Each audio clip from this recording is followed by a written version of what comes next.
Keir Starmer has given a speech to Labour Friends of Israel. The Labour leader was guest of honour at the annual get-together, and he shared the stage with Zipi Hotovely, the Israeli ambassador. As you can see here, the LFI thanked Keir for attending. It's so wonderful to be able to welcome the leader of the Labour Party to our annual lunch once again.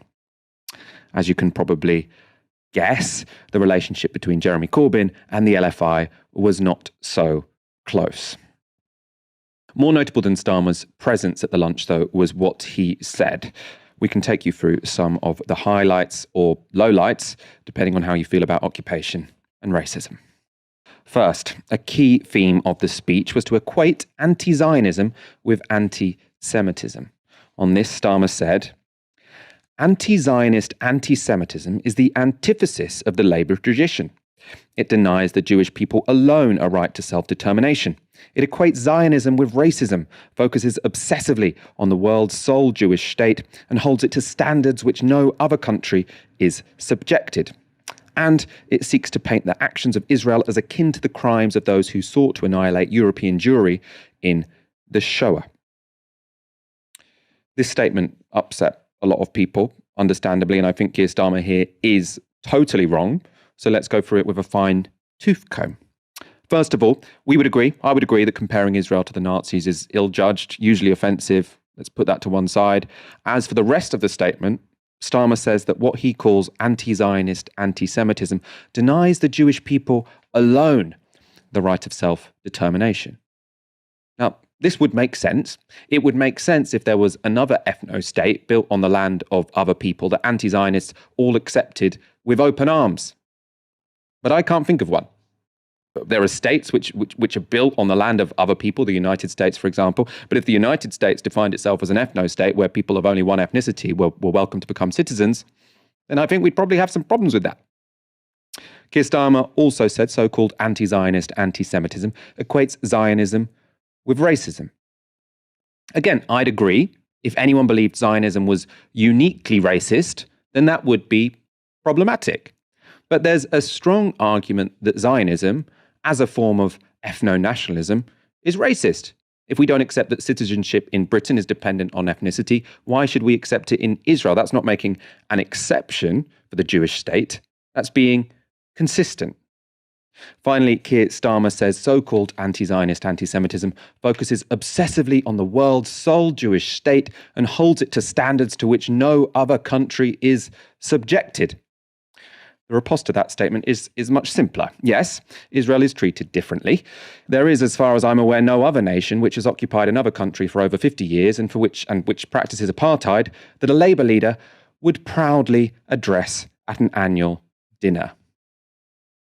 Let's move on to another part of the speech. So later on, Starmer says, "We will continue to support Israel's robust democracy, its independent judiciary, and its commitment to the rule of law. Israel is a nation with a vibrant media, free trade unions, and a lively tradition of debate, dissent, and disagreement, as well as the rights won by the struggle of the women's movement, the LGBT community, and religious and racial minorities."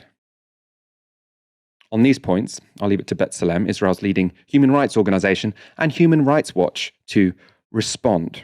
Both organizations have this year called Israel an apartheid state because, in the words of B'Tselem, in the entire area between the Mediterranean Sea and the Jordan River, the Israeli regime implements laws, practices, and state violence designed to cement the supremacy of one group, Jews, over another, Palestinians. I await to hear one of Britain's leading political journalists asking why human rights lawyer Sir Keir disagrees with Human Rights Watch and B'Tselem. I won't hold my breath. There is, I assure you, too much that's awful in this speech to show you all of it. Israel is referred to as embodying progressive values. Starmer says other forms of racism get taken way more seriously than anti-Semitism. And of course, he opposed BDS, boycott, divest, and sanction. But the bit I thought was uniquely offensive was the following thing that Starmer said. Labour leaders, from Harold Wilson to Tony Blair and Gordon Brown, recognised Israel's importance to the community here at home, celebrated its achievements, and stood by it in moments of peril.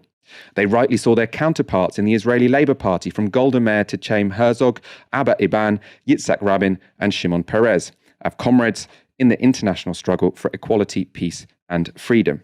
And this is the bit. Social democrats who made the desert flower, as Wilson put it. Social democrats who made the desert flower. Now that is the most colonialist, paternalist, and frankly racist thing I've heard a British politician say in quite a while. Israel made the desert bloom. Obviously, there was no one there before the first Zionists arrived. The Nakba presumably didn't happen. And Arabs, I presume, can't grow things. I can't see how else you interpret that particular phrasing. Finally, the last bit of the speech I'm going to show you is how it ended. So Keir Starmer said, "Under my leadership, Labour will stand shoulder to shoulder with peacemakers and progressives. We'll stand up against those who demonise and delegitimise Israel and its people, or who say Jews don't count. Because under my leadership at the Labour Party, every Jew will count, and will stand by our party's long and historic commitment to the world's only Jewish state, Israel." Now, as I hope I've already shown, Starmer's speech unequivocally shows that in his Labour Party, not all lives matter, because Palestinian lives don't matter. But what about that claim that at least under him, every Jew will count? I'm joined now by Barnaby Raine, a Jewish activist who has written extensively on anti-Semitism and the Labour Party. Barnaby, did that speech make you feel like you counted? Do you feel seen by this Labour leader? No, indeed. I thought perhaps the claim that under his leadership every Jew will count was a terrifying warning to me that if I'm bad at maths, I better get my act together or Keir Starmer will be forcing me to count. This was not a speech on anti-Semitism. It contained no attempt to explain where anti-Semitism comes from or why it persists. It contained only one example, as far as I could see, other than the Holocaust of anti-Semitism, a recent farce at a theatre, and from centuries of theories of anti-Semitism and people thinking through its origins. The only authority mentioned was David Baddiel, who is not a serious scholar of anti-Semitism. It was a speech on Starmer's commitment to support for the state of Israel, but very damagingly, it was presented as a speech about fighting anti-Semitism, which is, of course, very dangerous, because if you tell people that defending me means defending violent expropriation, you risk bolstering anti-Semitism. You perform a conflation, which is, of course, anti-Semitic.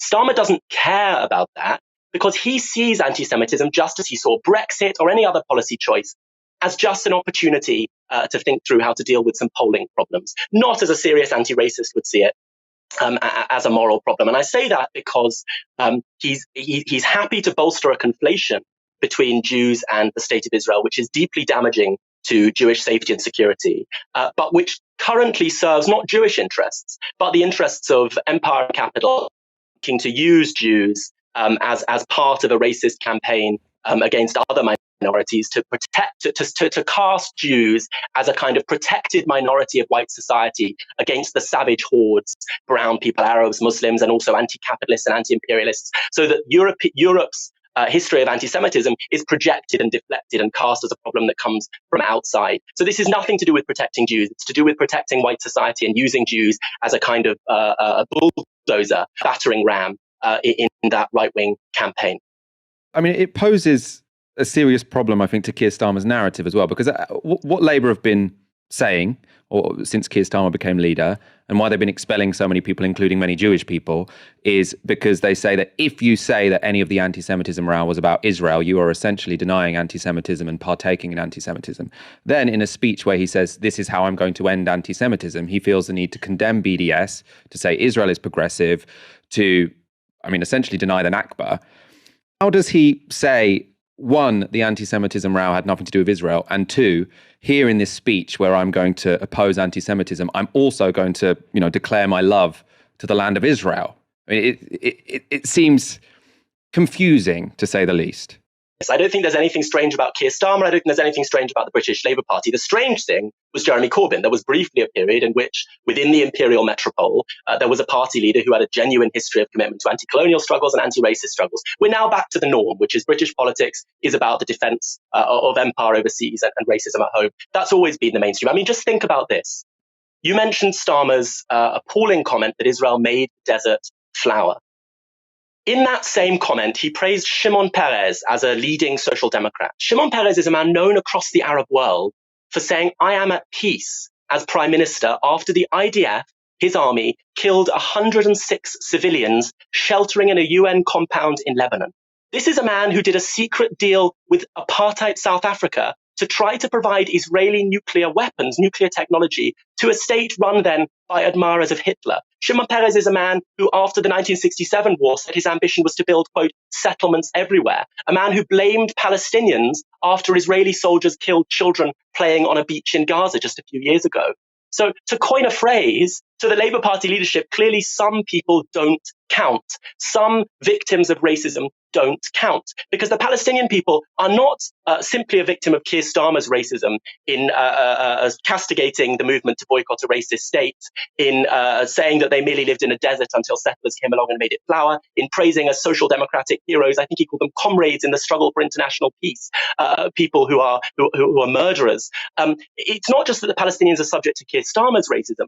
They're subject to the racism of a state apparatus systematically based on their exclusion. And this is really important for socialists. You know, Marx said Labour cannot emancipate itself in the white skin while in the black it is branded, because the politics of domination, colonial domination, subjugation, humiliation has to be our enemy. We have to speak a language of universal freedom for everyone. That has to be the basis of our opposition to anti-Semitism, and that has to be the basis of our opposition to a Zionist state apparatus premised on the ethnic cleansing of 800,000 Palestinians and the ongoing violent expropriation in Sheikh Jarrah today, in Silwan today. If we can't oppose those things, then we're not serious socialists. You know, look at how politicians speak about Palestinians today, and you get a clue about how they talk about the rest of us if they thought they could get away with it. It didn't just support the existence of the state of Israel. This speech supported the current Israeli government, celebrating the fact that the Labour Party participates in it. It's a government, and this is what we should be talking about, not just Keir Starmer. It's an Israeli government that's building 3,000 new settler homes in the West Bank, while Starmer talks about a two-state solution, that's demolishing an EU-funded Palestinian school in the West Bank while it builds homes for Jewish settlers, which recently killed a 13-year-old child killed by the Israeli army, and which is making 6 of the leading human rights groups, including B'Tselem, that you mentioned, labeling them as terrorist organizations. So this is the present fact of the Israeli state. While Keir Starmer sings these hymns to minority rights and the progressive values of the Israeli state, a strange hymn to the Oslo peace process that's been dead for years, this speech was like a secondary school essay from a student using out-of-date materials from a highly inaccurate source. It was just showed contempt for any of the facts of what's happening on the ground in Palestine, and it showed contempt for the Palestinian people who just don't count as far as he's concerned.